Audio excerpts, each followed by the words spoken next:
Assalamualaikum warahmatullahi wabarakatuh. Bertemu lagi dengan channel inspiratif. Bagi yang belum subscribe, silahkan subscribe. Jangan lupa klik tanda suka dan bagikan. Untuk komentar dimohon yang sopan. Terima kasih. Semoga kisah ini bermanfaat untuk kita semua.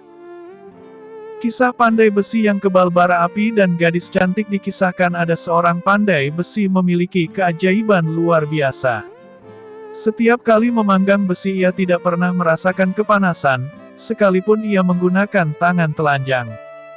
Suatu ketika ada seorang lelaki yang merasa tergerak hatinya untuk memastikan berita itu. Apakah benar atau berita bohong? Kemudian lelaki itu berkunjung ke tempat si pandai besi. Betapa takjubnya lelaki itu melihat si pandai besi membolak-balikan besi yang masih merah karena dipanggang dengan tangan telanjang. Hal itu membuatnya semakin penasaran tentang si pandai besi. Akhirnya lelaki itu meminta izin pada si pandai besi untuk bermalam di rumahnya, berharap ia bisa mengetahui amalan ibadah apa yang dilakukan si pandai besi hingga membuatnya memiliki keajaiban tersebut. Setelah selesai makan hingga menjelang tidur lelaki itu tidak menjumpai suatu kelebihan yang dilakukan si pandai besi, bahkan tidurnya pun sampai menjelang subuh. Dan itu berlangsung selama 2 malam. Akhirnya lelaki tersebut menanyakan langsung perihal yang membuat si pandai besi kebal terhadap api. Sudah seringkali betapa besar Allah SWT memuliakan Tuan. Bahkan aku melihatnya sendiri, api tak mau menjilat Tuan. Tapi setelah kuperhatikan, amalan ibadah fardu dan sunnah Tuan biasa saja, maka bolehkah aku tahu dari mana Tuan mendapatkan keajaiban itu? Pandai besi menjawab, wahai saudaraku, begini ceritanya. Sesungguhnya dulu aku mempunyai seorang tetangga yang sangat cantik, dan aku sangat mencintainya. Setiap kali aku merayu dan membujuknya untuk memenuhi hasratku, saat itu pula keinginanku kandas dan gagal olehnya. Perempuan yang cantik itu memang ahli wara, dan sangat takut melakukan maksiat kepada Allah SWT. Bulan berganti bulan, akhirnya masa paceklik pun datang.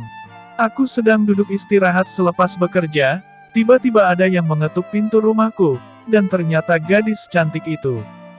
Tuan, aku tidak punya sisa makanan sedikit pun di rumahku, dan aku sekarang kelaparan. Adakah sisa makanan yang bisa Tuan berikan padaku ikhlas karena Allah? Tanya gadis itu. Tidakkah engkau tahu aku sangat mencintaimu? Maka tidak akan kuberikan sepotong makanan pun kecuali engkau memenuhi hasratku, jawabku semangat. Dengan wajah sedih, gadis itu berkata, Tuan, ketahuilah. Sungguh aku telah merasakan kepayahan, kendatipun begitu aku lebih takut akan perkara setelah kematian nanti. Gadis itu langsung berlalu pergi tanpa menjamah makanan sedikitpun.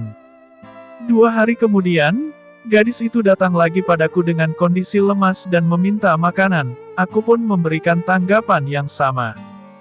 Gadis itu pun berlalu pergi lagi tanpa makanan. Akhirnya 2 hari kemudian wanita itu datang lagi dengan tubuh agak bungkuk karena menahan lapar. Ia berkata, Tuan, sesungguhnya aku sudah tak mampu berjalan jauh lagi untuk mencari makanan selain ke rumahmu ini. Masuklah, akan kubuatkan makanan untukmu. Sambut si pandai besi. Kemudian aku bergegas ke dapur. Lalu kuhidangkan makanan di hadapannya. Gadis itu tidak langsung memakan hidangan tadi. Dia berkata, apakah makanan ini kau berikan padaku ikhlas karena Allah? Seketika itu Allah memberikan hidayah padaku. Dalam hatiku berkata, hina sekali aku ini. Padahal kodrat wanita itu hanyalah diberi akal yang sedikit dan ketaatan agama yang sedikit pula, tapi gadis ini mampu melalui ujian yang Allah berikan padanya dengan kelaparan. Makanlah. Tak usah kau khawatirkan aku meminta imbalan. Aku ikhlas memberimu karena Allah, jawabku. Lalu gadis menengadahkan kedua tangannya ke atas, seraya berdoa, Ya Allah, jika apa yang diucapkannya itu benar maka aku mohon padamu lindungilah dia dari api neraka dan api di dunia. Kemudian aku membiarkan ia menghabiskan makanannya, aku bergegas menuju dapur hendak memadamkan tungku api yang aku gunakan untuk memasak tadi.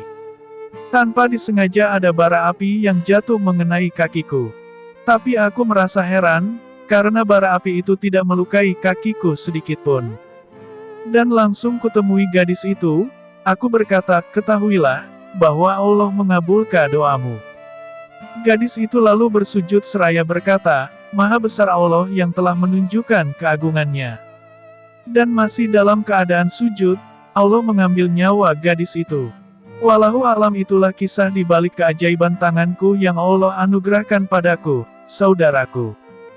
Dinukil dari kitab Uqudul Lijaini fi Bayani Hukuku Zaujaini, semoga bermanfaat. Untuk kali ini sekian dan terima kasih. Semoga bermanfaat. Sampai berjumpa di video selanjutnya. Wassalamualaikum warahmatullahi wabarakatuh.